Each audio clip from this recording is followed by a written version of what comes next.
The sounds of machinery fade behind you as you venture further underground. Whoever built this facility was clearly well financed. It must have taken years to design, excavate, and build a complex like this in secrecy. You continue through dimly lit halls, finally stepping into what appears to be another laboratory area. The corridor before you is deserted. Dr. Adrian Vauclair is somewhere within this facility, and with him the answers you seek. Oh, can't open these doors for some reason. Okay. Why even have them there? Ah, never-ending hallways. This is always a good sign. Ah, there's Vauclair. The old man behind the glass works feverishly at his console, glancing up at you when he can. A cigarette dangles from his mouth, his bluish smoke curling around his head. An overflowing ashtray sits on the table in front of him. Though the years have not been kind, but his features are instantly recognizable. Despite his age, he still has the strong chin and high cheekbones that you remember from Green Winter's DVD. This is Dr. Adrian Vauclair. As you approach, he stops what he's doing, a look of intense irritation on his face. He clears his throat and a harsh rasping sound emerges from the loudspeaker next to the glass. So you are the Shadowrunners that Audrey warned me about. I assume you left a trail of corpses in your wake. Oh, is Audrey around? I've got a message for him from Paul Amsel. If you wish to speak with my security captain, that can be arranged. He reaches down and flips a switch. You hear a loud thud and a click behind you as the door locks shut. You'll find that the blast door behind you is sealed and that the laboratory occupied is fully secured. An important precaution. We keep our test subjects in there, and they are far more dangerous than you. He takes a drag on his cigarette. I won't permit you to cause any further harm, Shadowrunner. You will remain trapped where you are for your own good. Break the glass between you and Vauclair. The hell I will. You launch yourself at the window, your shoulders slamming into the hard surface with a heavy thud. Despite your best efforts, the window doesn't budge. The window between us is made of decote-treated transplast. Do whatever you like to it, you'll find it's quite unbreakable. The bastard's right. Nothing we're carrying can even scratch decote. That glass is essentially sheathed in diamond. We need military-grade explosives to crack it. She frowns. We're stuck in here. Now. He fixes you with a level stare. I want to know why in the hell you're so violently interjected yourself into my business. First you break into my estate, which you didn't even know was mine, apparently. Then you spend what must have been a small fortune to track me down. You locate my eye, destroy it, then drive all the way out to the countryside, and finally you shoot your way to my laboratory. He leans forward, hands on the table, his eyes narrowed into a piercing stare. So I have to ask you, Shadowrunner, who are you and why in God's name are you here? We came to find you, Vauclair, to help us stop the Firewing, except the Firewing wasn't the one after us at all. It was you all along, wasn't it? Vauclair sighs, covers his face with his pale, nicotine-stained hands. To help you stop Firewing. That is ironic, but yes, you are correct. I am the one who has been hunting you, the one who sent Apex and Audrey after you. You're gonna pay for that, you bastard. Why attack the Cruise Bazaar, Vauclair? Why kill Paul Amsel? It was necessary to preserve the secrecy of my work for the greater good of all. I know I have wronged you, and for this I am sorry. He sighs a long, rattling sigh that quickly turns into a violent fit of coughing. The sound echoes over the loudspeaker. He collects himself, continues. I don't expect you to understand, nor do I have time to explain it to you. He straightens, glances back at the screen to his side, and nods curtly. Now, I must know, how did you learn that I was still alive? How did you even know to look for me? Well, there was an antiquated DVD storage device, a bunch of talk about the Dragonfall, and the bloody corpse of a guy named Green Winters. Maybe you knew him. Vauclair starts, and the sudden movement of his arm sends his overflowing ashtray flying from the table in a cloud of ash. A look of dread fills his face. Bloody corpse? What do you mean? Where is Hermie? Explain yourself. Hermie's great! I mean, dead as a doornail. Somebody's pet AI fried his brain, but other than that, he's great! He slumps into the chair next to him, his whole body shaking. I didn't. He is suddenly overcome by another fit of coughing. He steadies himself on one arm of the chair. Apex. He clutches his chest. I should have never trusted that thing. He closes his eyes, and a tear traces its way down the gaunt hollows of his cheek. Oh, Hermie, the things I've sacrificed. All for this, all for Panacea, all for tonight. Panacea, your modified virus. What's tonight, Doctor? What are you planning with Panacea? He looks up, dazed, his eyes unfocused. Yes, you know about it then. Panacea, my life's work, a permanent solution to an age-old problem. It will mean the end of dragons, not just Firewing, all dragons. There are quite a few dragons out there, Doc. Powerful dragons. I don't think they'll support your plan. They won't have a choice in the matter. Vauclair fumbles in his pockets, produces a fresh cigarette. He lights it with shaking hands and breathes in deeply. The orange glow of the cigarette flares bright. When he exhales, the words spill out with the smoke. The Firewing burned and murdered and caused untold damage in her bestial rage. Until the Dragonfall, until I stopped her. But that destruction was merely a symptom of a greater cancer. Firewing wrought destruction with fire and claw. The dragons of today, Lofir, Dunkelzan, Kaladir, they kill and conquer with subtle tools. Deception, manipulation, corruption. He spits with disgust. They use us as pawns, playing pieces, puppets in their millennia-long machinations. Oh yes, dragons are a cancer, one that I will conquer.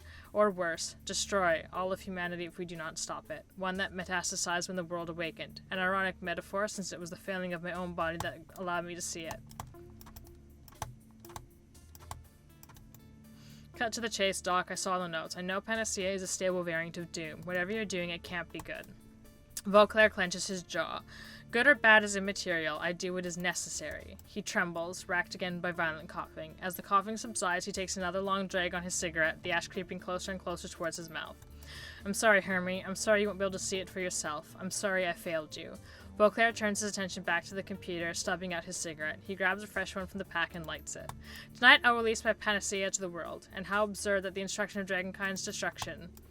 He presses a button on the terminal, and a large observation window at the far end of the room rises slowly open. It will be carried by Firewing herself. Through the glass, you see the prostrate form of a dragon far below. An enormous set of shackles binds it, and a maze of tubes snakes into its body. The tubes connect to a cruel-looking apparatus that has been mounted to the wall. Son of a bitch. Look at that. He found her alive in the socks after all. Tonight, the Fireling will fly again. Infected with Panacea, she will slowly be destroyed from within, but before that happens, she will provide the catalyst for global transmission of the virus. Catalyst? What catalyst? As is spurred on by the sight of the dragon below, he begins typing furiously at his terminal. Firewing's fire will carry the agent in its dormant state. Any metahumans exposed will become carriers. Will spread the disease to other dragons. The carriers will be infected with Panacea as well, but it will not harm them. To non-dragons, it is a nuisance, nothing more. When a critical mass of carriers is achieved, my Panacea will become unstoppable. It will spread across the globe in a relentless tide. However, if it does not reach this critical mass, it will fizzle, die out, become inert. Hence the need for a ground zero, a flashpoint for a mass infection event. He looks at the ceiling, mumbling to himself. I'm sorry, Hermie. I know you'd love your flux state, but that doesn't matter now. It must be Berlin. Hang on a second. You're going to sick the Firewing on Berlin? He continues his work, filled with feverish energy. To save the world, yes. For Panacea to work, Berlin must burn. A sacrifice, one for the greater good. Firewing will breathe her infected fire upon Berlin. Thousands will die, and through that destruction, the virus will take to the air. A critical mass of Berlin's metahuman population will be exposed, but no one will even think to quarantine the city until it's too late. The flux state lacks any centralized authority. Corporations will evacuate their own. Thousands will flee the city, infected. He mutters, his voice growing more detached. Oh yes, Hermie, Berlin is the perfect flashpoint. It wasn't supposed to happen tonight, no, but this little intervention of yours leaves us no choice, so let us see. He squints at the screen. Tonight's wind patterns dictate that the ground zero be Tempelhof-Schönenberg. Highly populated, the virus will spread quickly enough from there. That's only a few kilometers from the Cruise Bazaar. The Cruise Bazaar? My favorite cafe's in the Cruise Bazaar. Look, you're crazy and we're probably all going to die, but we are not letting you get away with this. Nonsense. You are sealed tight in that laboratory, impotent to stop me. The old man eyes the cigarette butt in his hand, fishes out another from the pack and lights it with the first. Then he returns to his console, reaching to the side for a microphone. He mutters something into the receiver. You can just barely make out the sound of the name Aldrin. When he turns to address you again, his voice is level. The shaking in his hand seems to have subsided. Security will be here soon and they will take care of you. Do not worry, you will not be harmed. The sacrifice that I'm making tonight is a necessary evil. It cannot be helped. But so long as you remain confined, I see no reason to kill you too. You don't burn a city and call it a sacrifice. You call it what it is, mass murder. Vauclair stiffens, turning to face you. Anger washes across his face. Was it mass murder when America dropped the atomic bomb on Japan? The myopic would say yes, just as you are now. But they did it for a cause, to shorten the agony of war, to save the lives of thousands upon thousands of soldiers. That is incorrect. There was no reason that those bombs had to be dropped. Never mind, like, not even one. Never mind two. That is such bullshit. The old man is trembling now. Yeah, I do the same for the good of the world. Damn, I don't have academic etiquette. I'm not buying it, Doc. Ending a war and exterminating an entire intelligent species are two very different things. Don't be so self-righteous. We drive new species to extinction every single year on this planet. Dragons, at least, we have cause to destroy. Humanity was born to reproduce, to multiply, but dragons were born to acquire, to accumulate, to hoard. Both strive to bend the world to their will. Humanity has conquered the air, land, and sea through sheer numbers. Dragons, however, employ different means altogether. Throughout history, they have allowed us to do the heavy lifting while they pull the strings. There are 17 great dragons in the world today. 17 ancient worms, millennia old, slowly dividing the planet into 17 piles of gold to nest upon in front of our eyes. You act as if human corporations didn't do that anyways. Once upon a time, they burned castles to steal the treasure we collected, lay waste to entire armies. But here in the Sixth World, it is no longer about tooth and claw and fiery breath. The old man's voice seethes with hatred. Now it's public relations, marketing, mergers and acquisitions. You see it every day. Dragons on the Tridio, in the boardrooms, they gather influence, wealth, power. Continually hoarding until one of them sits atop it all.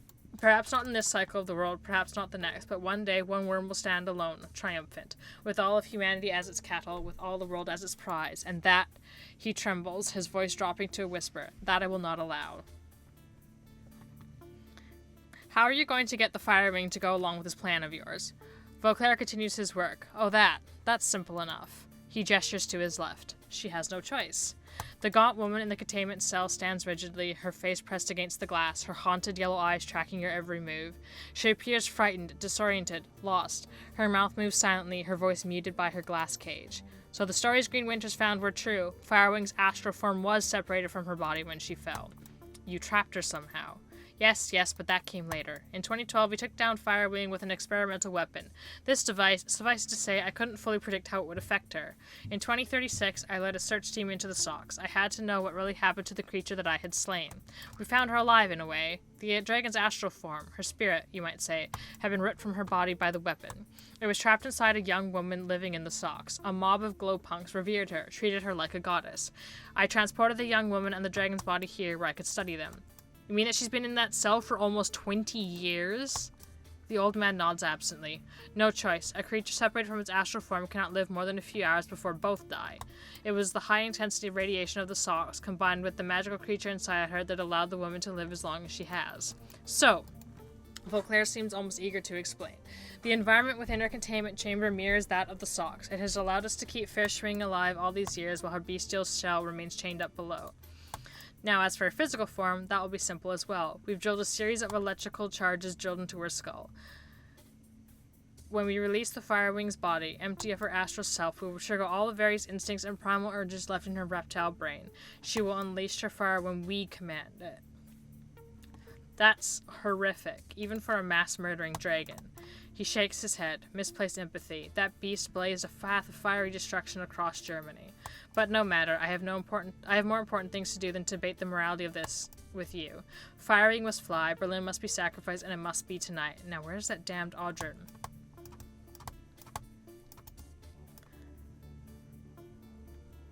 This plan of yours killed your brother. Was it really worth it?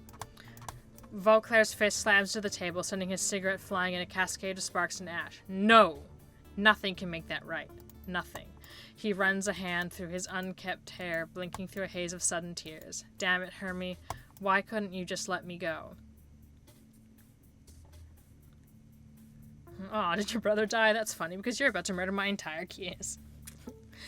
Listen to reason, Vauclair. Would Hermie want you to do this? You don't have to add to his lost doctor. This doesn't need to continue. I don't know. I don't think any of them will. I'm gonna be in a fight either way.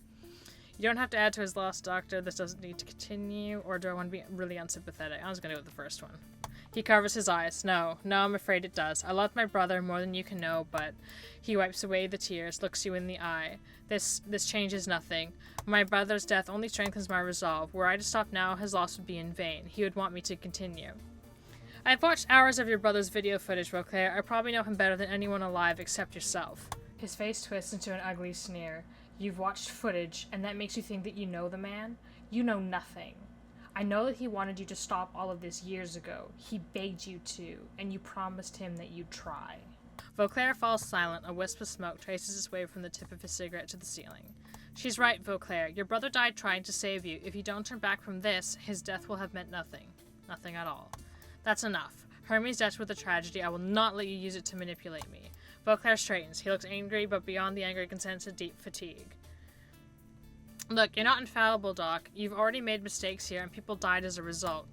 Vauclair looks amused. Mistakes. He uses the tip of his cigarette to gesture at the glass. So says the career criminal trapped in the containment room. I have read some of your inter-office communications. There have been a number of deaths over here over the years, haven't there? He pauses. We have suffered losses, yes. They were tragic, but the people here accepted that there would be risks. They made their own choices. I won't take the blame for it. I get that they made their own decisions, but from what I was reading, it sounds like those people died from your negligence, basic lapses in lab safety, it said. He glares at you through the glass. Is there some point that you're trying to make, or are you just trying to anger me? You screwed up, Doc. People died because of it. Are you willing to risk that happening on a global scale? It will work, I'm telling you. Yeah, sure. Yeah, sure, at some point I'll find your research is very convincing. Bet you told your researchers that their lab would be safe too. Look how that turned out. The muscles on the corner of his mouth tighten. Why am I even talking to you? You're trapped in there, and I've still got work to do. Audrey will be here for you soon enough. The old man turns away from you, studying some invisible detail on his console. He looks irritated.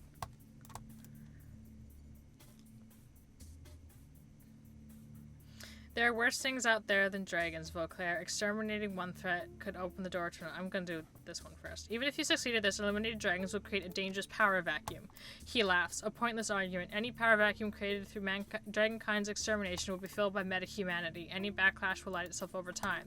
I am playing the long game, Shadowrunner, one that has played out over thousands of years. When you think on that scale, everything seems possible. Humanity will endure, and the dragons will perish.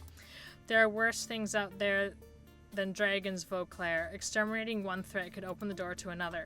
He grinds his teeth in exasperation. Another pearl of wisdom from the Shadowrunner. The great dragons represent an incalculable threat to our survival as a species. To spare them for fear of some unknown nebulous danger would be absurd. Besides which, there is nothing that is worse than a dragon I'm in a position to know. You're wrong. An astral entity told me about things that exist out in the metaplanes. Horrifying things that we can't even hope to comprehend. He lets out a startled chuckle. What does that matter? Even if your spirit stories are true, the dragons are what threaten us now.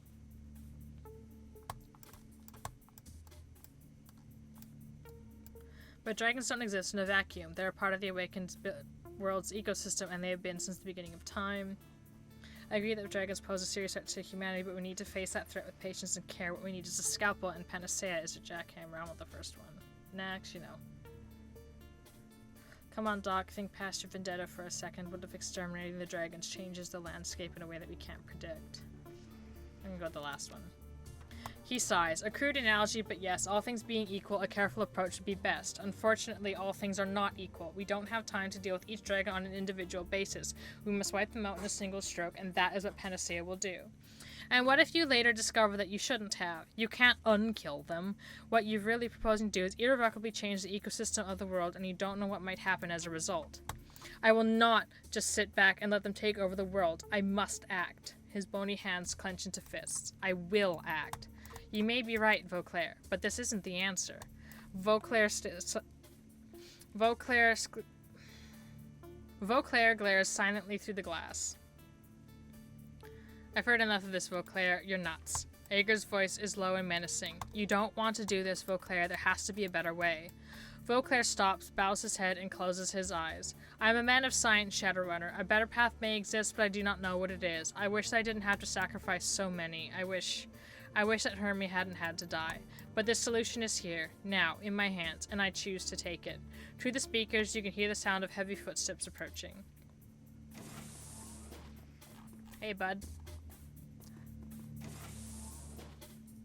Ah, Audrin, good. It's about time you showed up. Sorry, Doctor, we were waking up the dragon's physical form. It required some care, but the procedure is ready to begin now. You should see to it. The orc sneers at you from behind the glass, his scarred features writhing in the dancing light of Vauclair's monitor. Looks like you trapped the thugs who were attacking the manor. Yes, they won't be a problem any longer, but with Apex gone, our security is still compromised. We'd better still hurry. Oh, and Audrin, don't forget to clean the containment unit afterwards. The virus will kill Firewing along with the rest, and when it does, her astral form will perish as well. Human host or no. We're going to stop you, Vauclair. We'll find a way. Iger's lips curl into a snarl, and we'll make it painful. Audrin twists suddenly towards the glass. Quiet! Everything's ready in the chamber, Dr. Vauclair. I think you should start the procedure yourself. Vauclair brings his cigarette to his mouth and inhales sharply, holding it for a long moment. Yes, my friend. He looks to the ceiling. It's time, Hermie. Let's do some good. Vauclair stubs out his last cigarette with a heavy sigh. I will begin the infusion process. Audrin, please make sure our guests here are securely locked away before you come down. I am sorry, Afer. Sorry for your friend Paul Amsel. Sorry for Frau Schäfer. Sorry for the cruise bazaar. Sorry for Berlin. I wish there was another way.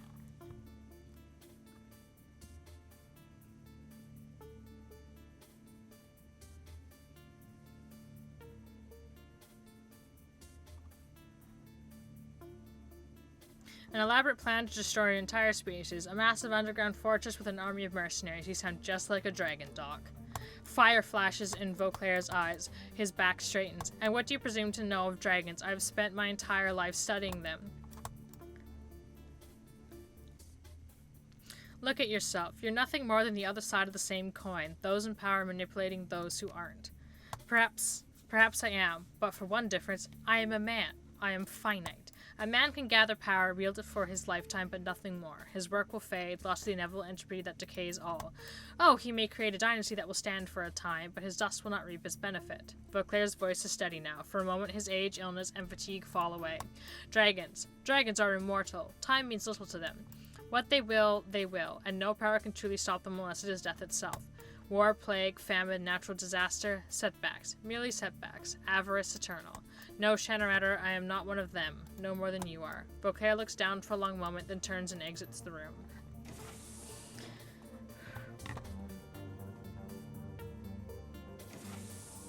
Audrin turns to stare at you through the glass, his lips curl into an insolent smile. Hi again. Long time. How's Amsel doing? That hole in his brain pan heal up okay?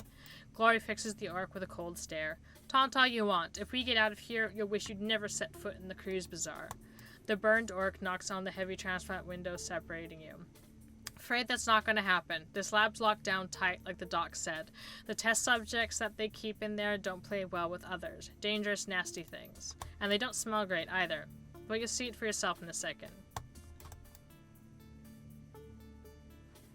You've probably got some family in Berlin, Audrin. You don't want to see them die, do you?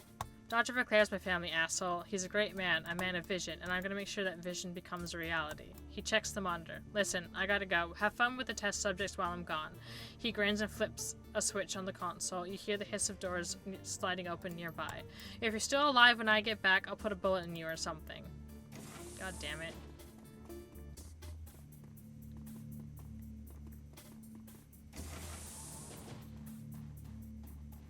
Oh, they look like little baby dragons. Medical supplies. Is there anything else I can touch? I don't think so.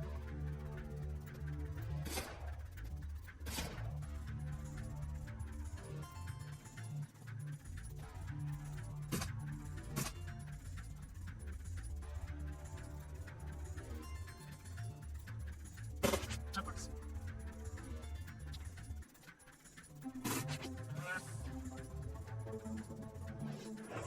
Ouch. It exploded.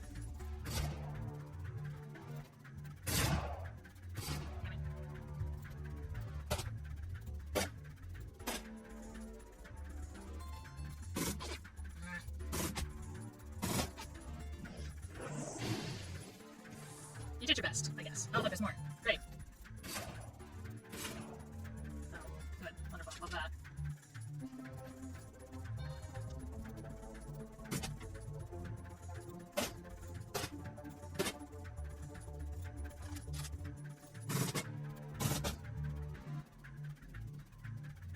Oh, there we go. That took a minute. Ow.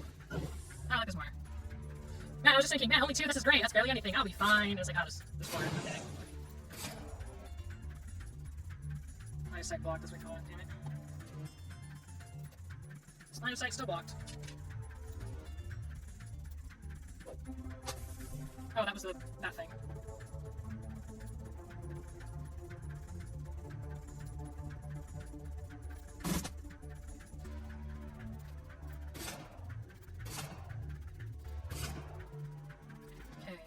He has no healing ability equipped. Love that.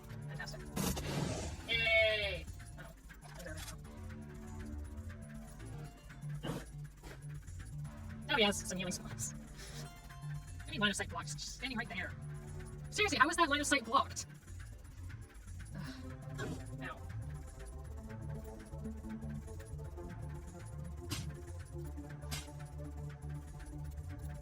Nice of it to be knocked out that long, though.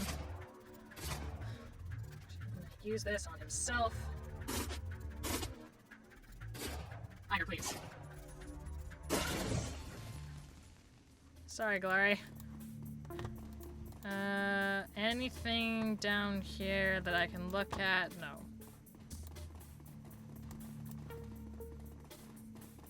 Strange woman. The gaunt woman paused at the glass at your approach, her haunted yellow eyes tracking your every move. When you activate the intercom, a green light activates inside the containment cell, and she flinches up at it, startled. So you're an ancient dragon, huh? A small voice whispers through the lips that barely move. It sounds hoarse and awkward like a rusty log. Help. Please. Help. You don't look much like a dragon. Free me. Please. You must. Remember, Aether, this is a dragon. Be careful. Is that girl still inside you, Firewing? Are you alone in there? Alone. Alone on the wind. Must stay aloft. Ride the thermals. Make wind work. For me. So tired. So very tired now. Her yellow eyes lock on yours. Focus hard. Free me, Vauclair. Free me or burn. I'm not Vauclair. Realization mixed with pity appears on Glory's face. My god, Firewing's astral form has been trapped in that woman for 40 years, and she's been confined to this cage for 20. That's torture. She turns to you, conflicted. Nothing deserves this Aether, but all the same, we can't just set her free. At the sound of the word free, the woman's eyes open wide and she presses her hands to the glass. Free, yes, free, free. Free me and I will return to the mountain, and I will sleep until the next age of this world, and I will not harm another soul. Just free me, free me, free. As quickly as it appeared, her energy drains away. Must stay aloft. Help you. Grant you release from here, and you will repay in kind. Yes, yes, yes. There is panel in the floor behind you. Drop down into the guts of this place. The guts. Find the guts. Find my body in the machine. Break it, break it, break it. No promises, dragon. A voice roars out of her from somewhere deep inside the frail woman. Free me, or the flesh shall be raked from your bones. Burn you to cinders, burn you to ash, burn you to nothing. This I swear, little woman. She seems angry.